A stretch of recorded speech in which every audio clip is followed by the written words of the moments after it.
तो आपने मेरा वीडियो सुना होगा। मैंने तो एक दिन पहले विधानसभा में कहा था कि दिल्ली में आप जीरो से आगे बढ़ने वाले नहीं है। जीरो से आगे वही हो गया कांग्रेस का हाल। जीरो से आगे नहीं बढ़े क्यों? कि आप मानसिकता देखिए। पैसा केंद्र सरकार का प्रधानमंत्री जी दे रहे हैं, आपको सूची भेजने में कहां दिक्कत आ रही है? मैं युवा भाई बहनों से कहना चाहता हूं, तैयारी करिए, किसी तरह की दिक्कत नहीं है। समय पर पेपर होगा, समय पर विज्ञप्ति निकलेगी। क्यों नहीं किए आपने? किसान और मजदूर के बेटे को क्यों वंचित रखा? मैं तो आपसे ये पूछना चाहता हूं। मैं किसान के दर्द को जानता हूं, किसान के उस बेटे को भी जानता हूं जो गांव से चल करके थैला लेकर के शहर में आता है। और मैं आपसे इसलिए कहना चाहता हूं कि आपने देखा, हीरालाल जी कह रहे थे कि आप सभी सीटों पर गए, वो सभी सीट दिल्ली के अंदर जीते। मैं तो आपने मेरा वीडियो सुना होगा। मैंने तो एक दिन पहले विधानसभा में कहा था कि दिल्ली में आप जीरो से आगे बढ़ने वाले नहीं है। जीरो से आगे वही हो गया कांग्रेस का हाल। जीरो से आगे नहीं बढ़े क्योंकि हम जानते हैं जो किसान हमारा मेहनत कश है, किसान जो हमारा धरती का सीना चीर के अन्न पैदा करता है, समाज की सेवा करता है, क्या उसको सुविधाएं मिलनी चाहिए या नहीं मिलनी चाहिए? आपसे पूछना चाहता हूं, उसको मिलना चाहिए कि नहीं मिलना चाहिए? आप बताइए, उसको मिलना चाहिए कि नहीं मिलना चाहिए? मेरे भाइयों, मैं कहना चाहता हूं, देश के यशस्वी प्रधानमंत्री नरेंद्र मोदी जी किसान सम्मान निधि का पैसा भेजते थे और उन्होंने 6,000 रुपए भेजे, 6,000 रुपए साल के अंदर। लेकिन वो उनके किसान पुत्र जिनके पिता का देहावसान हो जाता था, उनका नामांतरण चढ़ता था, उनका नामांतरण चढ़ा करके केंद्र को कांग्रेस की सरकार ने वो सूची भी नहीं भेजी। वो मैं आपको इसलिए कहना चाहता हूं कि आप मानसिकता देखिए। पैसा केंद्र सरकार का प्रधानमंत्री जी दे रहे हैं, आपको सूची भेजने में कहां दिक्कत आ रही है? लेकिन 4-5 साल तक कांग्रेस की सरकार ने सूची नहीं भेजी। और मैं आपसे यही कहना चाहता हूं, हमने किसानों से वायदा किया था कि हम किसान सम्मान निधि देंगे और उस किसान सम्मान निधि को बढ़ाएंगे। आपने देखा 6,000 रुपए प्रधानमंत्री किसान सम्मान निधि और 2,000 रुपए हमने दिए और 2,000 के साथ साथ राजस्थान के 7.5 लाख उन किसान भाइयों को जोड़ा था जो इन्होंने वंचित किया। उनको जोड़ करके किसान सम्मान निधि देने का काम हमारी सरकार ने किया है।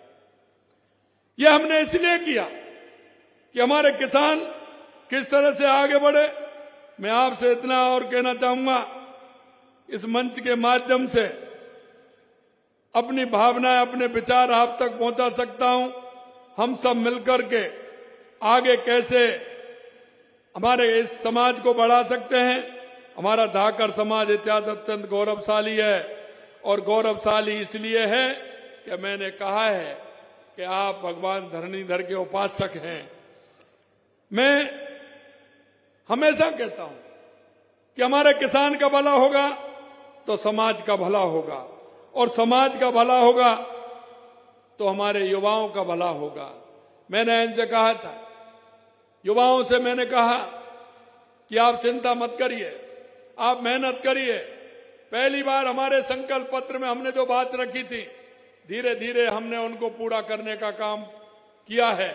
और मैं कह सकता हूं, जो हमारे संकल्प पत्र जो हमने आपके बीच में चुनाव के समय लेकर के गए थे, हमने 50 से 55% उसमें काम हमने पूरा किया है।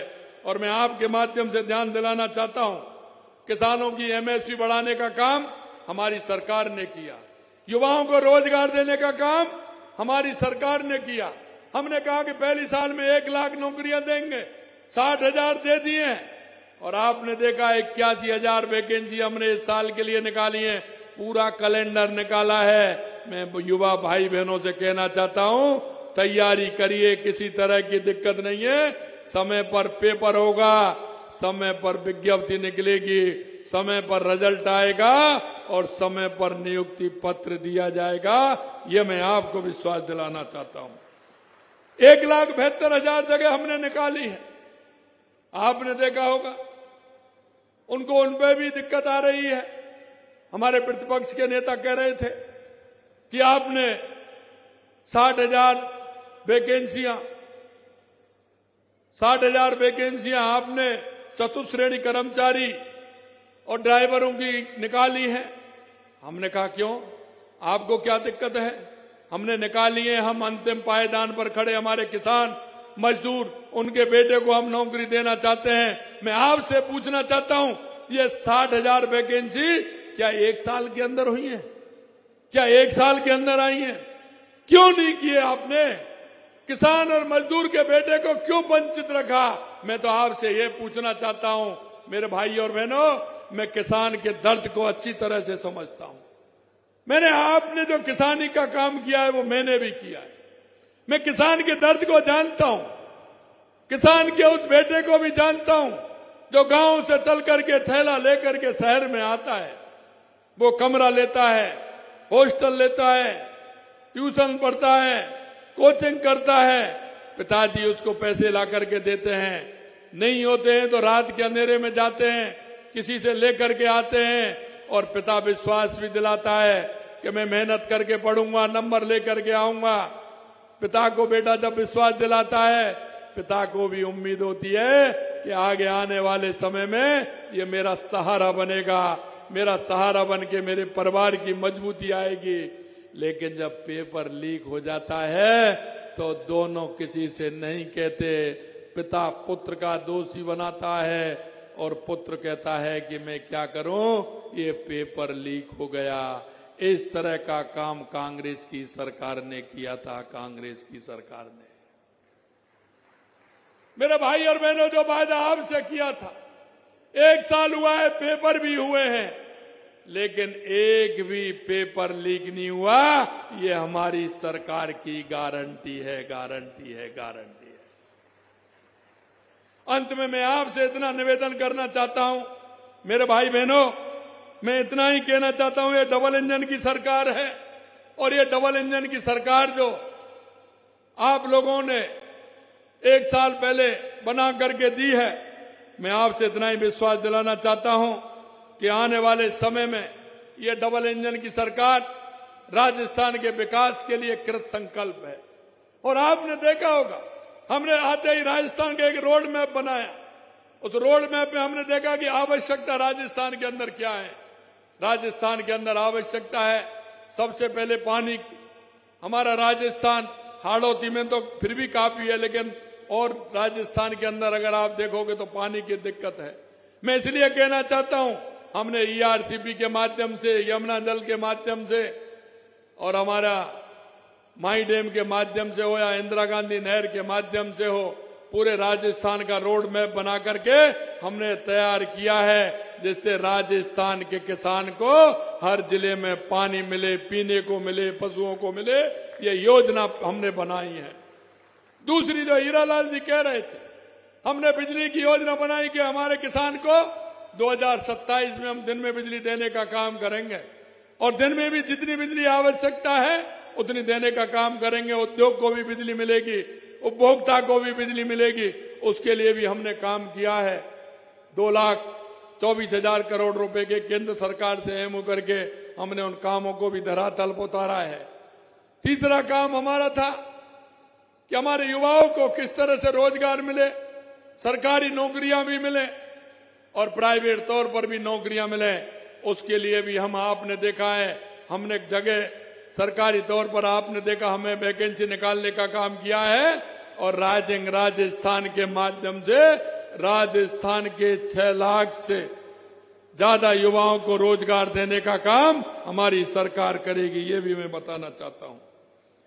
आपने देखा हमारी राम जल सेतु लिंक परियोजना हमने बनाई, उसमें भी उनको दिक्कत है, क्योंकि उनको राम के नाम से किस तरह की भावनाएं आप देख सकते हैं। लेकिन मैं क्या करूं, मैंने तो नहीं बनाया, राजस्थान का रा और मध्य प्रदेश का मां राम अपने आप बन गया, उसने ही बना के भेजा है, तो मैं क्या करूं? आप बताइए, बना के नहीं बना? राजस्थान का रा और मध्य प्रदेश का मां, तो राम बना के नहीं बना? और दोनों प्रदेशों ने जिस तरह से मेहनत की, मैं धन्यवाद देना चाहता हूं हमारे सांसद जी को, हमारे चिकित्सा मंत्री जी को और वहां के मुख्यमंत्री जी को, कि प्रधानमंत्री जी के नेतृत्व में जो कांग्रेस ने अटकाई थी, उस योजना को दोनों राज्यों से कह करके और उसको पूरा करने का काम हमारे देश के यशस्वी प्रधानमंत्री नरेंद्र मोदी जी कर रहे हैं। मेरे भाई और बहनों, अंत में मैं आपसे इतना कहना चाहता हूं कि जिस तरह से आपने देखा होगा, हमने जो वायदे किए, अगर मैं वायदों को बताऊंगा तो मेरे पास बड़ी लिस्ट है, सूची है। काफी देर कोटा के लिए जो किया है, हाड़ौती के लिए जो हमने पिछले बजट दिया है, बहुत बड़ी सूची है। लेकिन अंत में मैं इतना कहना चाहता हूं, हमारे हीरालाल जी कह रहे थे कि हमें बच्चों के लिए हॉस्टल बनाने के लिए, उनको सुविधा देने के लिए, जिससे हमारे किसान मजदूर के बच्चे वहां रह सके और पढ़ सके। हीरालाल जी, अच्छे काम के लिए कहने की जरूरत नहीं है, आपने कहा है जयपुर के अंदर धाकड़ समाज के इस अच्छे काम के लिए एक उन युवाओं को जो प्रतिभा गांव में छुपी हुई है, उनको आगे लाने के लिए धाकड़ समाज के लिए जयपुर में हॉस्टल बनाने के लिए, वहां उसको ठीक प्रकार से संचालन करने के लिए सरकार आपको जमीन देगी, निश्चित रहिए, कोई दिक्कत नहीं है। क्योंकि हम चाहते हैं यह समाज मेहनत का समाज है। यह समाज वो समाज है जो अपने परिश्रम की पराकाष्ठा से मेहनत करते हुए अपना काम करता है और धीरे धीरे किसानी के अलावा भी अन्य प्रदेशों में भी आप नए नए उद्यम लगा करके हमारे समाज को आगे बढ़ाने का काम कर रहे हैं। इसके लिए भी मैं धन्यवाद देना चाहता हूं। मैं अंत में इतना कहना चाहता हूं कि आप ये धाकड़ समाज आगे ले जाने का एक मजबूत मंच है जो आपने आज कार्यक्रम किया है। ये समाज के चहुं विकास का एक मजबूत मंच होने के कारण अंत में यही चाहूंगा कि हमारा समाज की शक्ति एकजुटता में है और एकजुट समाज हर लक्ष्य को हासिल करने में सक्षम होता है। ये सामूहिक भावना धाकड़ समाज को नई ऊंचाइयों पर पहुंचाएगा और मेरा ये भी विश्वास है, आप चिंता मत करिए, आप जो काम बताएंगे, क्योंकि हमारा लगाव है और हमारा आपका जो मन है वो किसान है।